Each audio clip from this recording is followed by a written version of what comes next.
Sempre que se discute sobre residências assombradas, geralmente está associado a uma extensa narrativa de acontecimentos estranhos e inexplicáveis. Contudo, esta história se diferencia consideravelmente, sendo inspirada em eventos verídicos. Abster-me-ei de mencionar nomes ou uma localização precisa, mas afirmo que transcorreu durante os meados dos anos 90, em alguma região de North Devon, na Inglaterra. Éramos uma família de 4 membros e residimos na casa por aproximadamente 8 anos, sem qualquer evento paranormal. Portanto, foi extremamente surpreendente vivenciar tal fenômeno exatamente no mesmo dia em que estávamos nos mudando. O veículo não possuía dimensões suficientemente amplas para acomodar todos os nossos pertences, resultando na necessidade de apertar tudo dentro do carro. Isso implicou que não havia espaço adequado para todos viajarem juntos.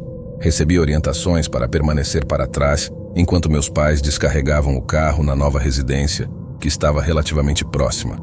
Portanto, eu não tinha razão para suspeitar que teria uma espera prolongada. Fiquei com a única chave da porta da frente, que travei assim que eles partiram. Minha mãe me instruiu a manter todas as janelas do andar de cima fechadas, pois o gato do vizinho tinha o hábito de perambular pela propriedade e entrar na casa. Ao entrar no meu antigo quarto, uma das coisas que me surpreendeu foi avistar um espelho pendurado na parede que eu nunca tinha notado anteriormente, pois estava oculto da vista pelo guarda-roupa que ocupava o espaço.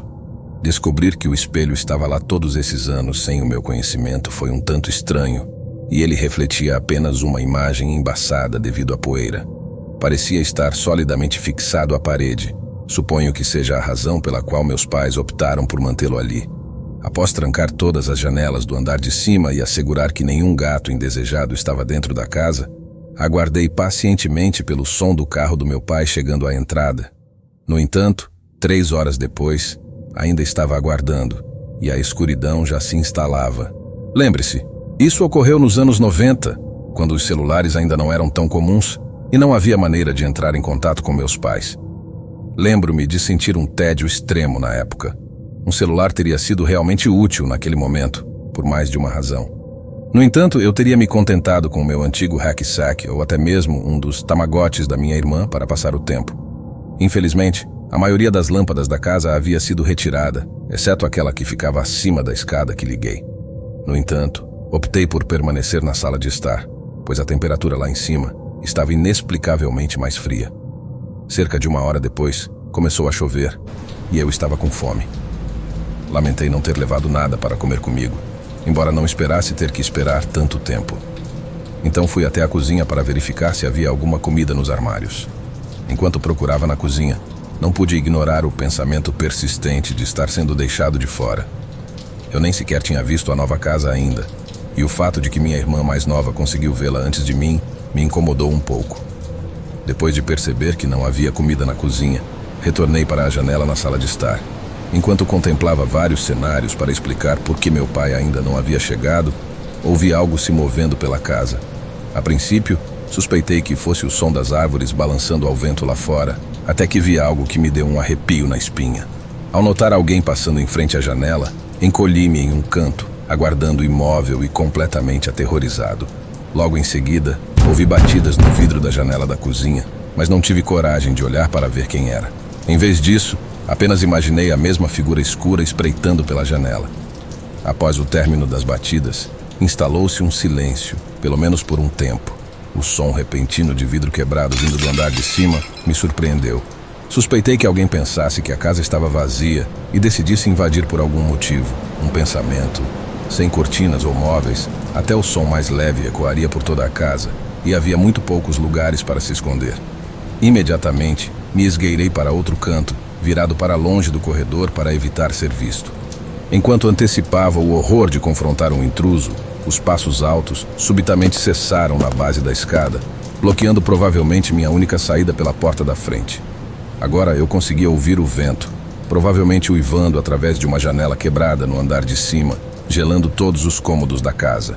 Em pânico naquele ponto, subitamente pude ouvir passos novamente, mas desta vez subindo a escada. Agora, eu me encontrava diante de um dilema, pois o intruso provavelmente esperaria até a chuva parar antes de sair da casa e poderia decidir voltar para baixo a qualquer momento. Não estava inclinado à ideia de correr para fora e descer a rua na chuva torrencial, mas também não me sentia mais seguro dentro de casa. Cautelosamente, dirigi-me em direção à porta da frente. Ao me aproximar da porta, o risco de ser visto parecia extremamente provável, mas eu pensei que, se fosse rápido o suficiente, conseguiria escapar e pedir ajuda. A batida desesperada na porta me fez correr de volta para a sala de jantar, pois imediatamente assumi que o intruso tinha um cúmplice e estava aguardando para ser deixado entrar. Antecipando o som de mais passos na escada, ouvi uma voz na porta. Não conseguia entender o que estava sendo dito, mas parecia desesperado. Em seguida, ouvi batidas na janela da sala de estar, então lentamente olhei ao redor do canto para ver se conseguia vislumbrar quem era. A iluminação fraca proporcionava apenas uma silhueta, e eu ainda não tinha certeza de quem estava do lado de fora, embora tenha começado a achar estranho que ninguém tivesse descido as escadas ainda. Posicionei-me para ter uma visão clara da porta da frente, momento em que testemunhei a caixa de correio se abrir lentamente. Foi quando ouvi a voz do meu pai chamando meu nome. Não ouvi um carro chegar na entrada ou ver luzes. Abri rapidamente a porta e fiquei surpreso ao ver meu pai completamente encharcado pela chuva.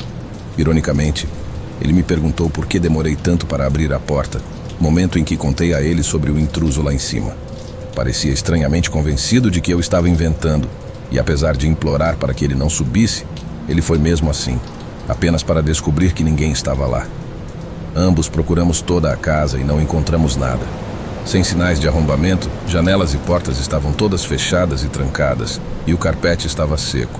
O som de vidro quebrado veio do antigo espelho, que se quebrou apesar de nunca ter caído da parede, e não havia explicação plausível para os passos altos que ouvi na escada.